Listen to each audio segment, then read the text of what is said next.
এক বড় শহরের মাঝে দুই বোন থাকতো। বড় বোন ফুলবানু তার স্বামী ও ছেলেকে নিয়ে গ্রামের এক ছোট্ট বাড়িতে দিন মজুর করে কোনো মতে দিন কাটাতো। ছোট বোন রুকসানা শহরের মধ্যে একটি বড় প্রাসাদে থাকতো। তার প্রচুর ধন সম্পদ ছিল। রুকসানা তার মেয়ের 5 বছরের জন্মদিনে একটি বিশাল অনুষ্ঠান আয়োজন করে, যেখানে অনেক বিদেশি খাবার দাবারের আয়োজন করা হয়। সকাল থেকেই তার বাড়িতে অনেক বড় বড় ধনী ব্যক্তিদের আনাগোনা শুরু হয়ে যায়। রুকসানা বলছি যে সবার আসার সময় হয়ে গেছে। আমি ওদিকে গিয়ে খাবার দাবারের আয়োজনগুলো একবার দেখে আসি। হ্যাঁ, ঠিক আছে, আমিও তাহলে এদিককার সব কাজ শেষ করে ফেলছি। আর হ্যাঁ, ভালো কথা, তোমার দিদিকে তো দেখছি না। ওনার তো আজ সকাল সকাল চলে আসার কথা। তোমাকে তো আমি কালই বলে দিয়েছিলাম যে ওনাকে নেমন্ত্রণ পত্রটি পাঠাতে। হ্যাঁ হ্যাঁ, আমার মনে আছে, আমি আমন্ত্রণ পত্রটা আগেই পাঠিয়েছিলাম, কিন্তু কি জানি দিদি এখনো কেন আসছে না। দেখো, চলে আসবেন হয়তো। এই বলে করিম চলে যায়। আর এদিকে রুকসানা ঘরের ভেতরে খাটে বসে রাগ আর হিংসার সাথে বলে, আমি কেন ওই গরিব ফুলবানুকে ডাকবো?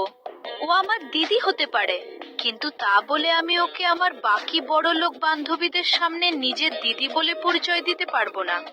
ভালো হয়েছে যে আমি ওকে আমন্ত্রণ পত্রটি পাঠাইনি।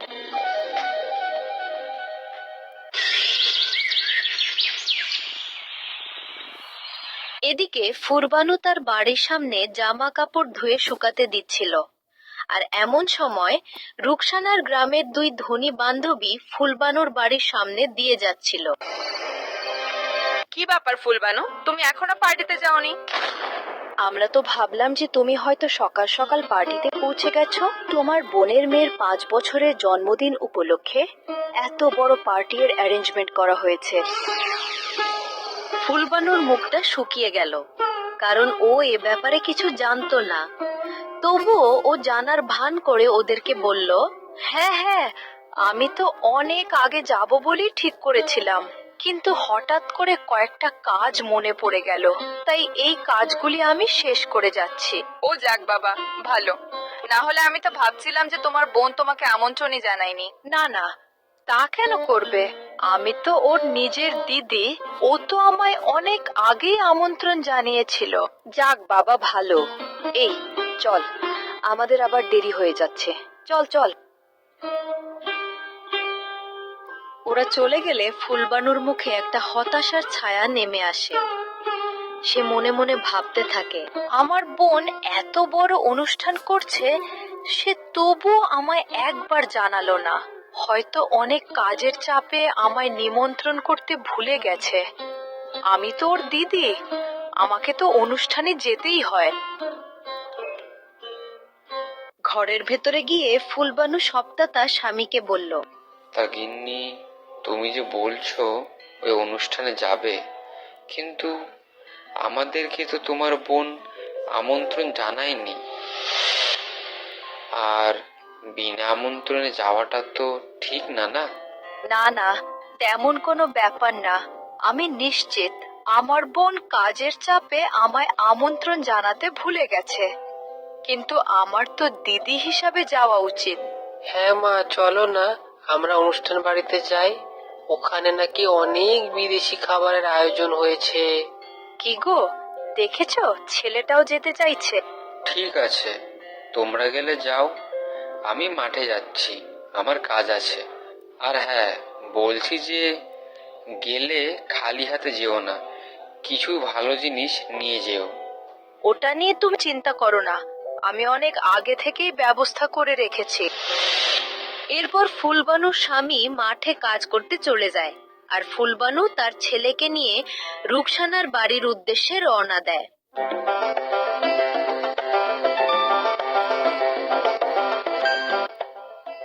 মা, তুমি কি উপহার নিয়ে যাচ্ছ?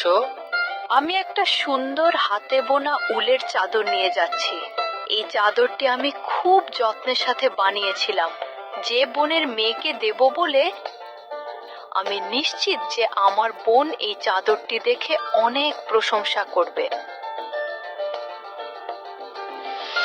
ফুলবানু আর তার ছেলে রুকসানার বড় প্রাসাদের সামনে পৌঁছালে চারিদিকে বড় লোক এবং আয়োজন দেখে তারা থতমত খেয়ে যায়।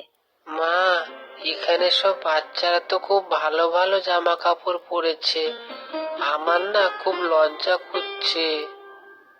এমন বলে না, যার যেমন সামর্থ্য সে তো তেমন পোশাকই পরবে। চলো আমরা তাহলে ভেতরে যাই। ফুলবানুকে ভেতরে আসতে দেখে রুকসানা চোখ কপালে উঠে যায়। এই রে, আমার দিদি আসছে। ও যদি এইভাবে আমার বাকি বান্ধবীদের সামনে আসে তাহলে আমার তো খুব অপমান হয়ে যাবে। কি গো, বলছি যে আমি একটু ওদিকটা দেখে আসি। কি হলো, তুমি আবার এই সময় পার্টি ছেড়ে কোথায় যাচ্ছ? না, মানে আমার একটা কাজ মনে পড়ে গেছে, আমি এক্ষুনি গিয়ে কাজটা শেষ করে আসছি। আচ্ছা, তাড়াতাড়ি এসো কিন্তু। রুকসানা বাড়ি থেকে বেরিয়ে তার দিদিকে বাড়ির ভেতরে ঢোকা থেকে আটকে দেয় আর রাগের সাথে বলে, কি ব্যাপার দিদি, তুই কেন আজ আমাদের বাড়িতে এসেছিস? তোকে যদি কেউ এই অবস্থায় দেখে নেয় আর তারা জানতে পারে যে তুই আমার দিদি, তাহলে কি হবে বলতো? সকলের সামনে আমার নাক কাটা যাবে। আমার ভুল হয়ে গেছে বোন, আমি আসলে বুঝতে পারিনি। কি গো, তোমার কাজ হলো? এদিকে সবাই ডাকছে তো। হ্যাঁ হ্যাঁ, আসছি।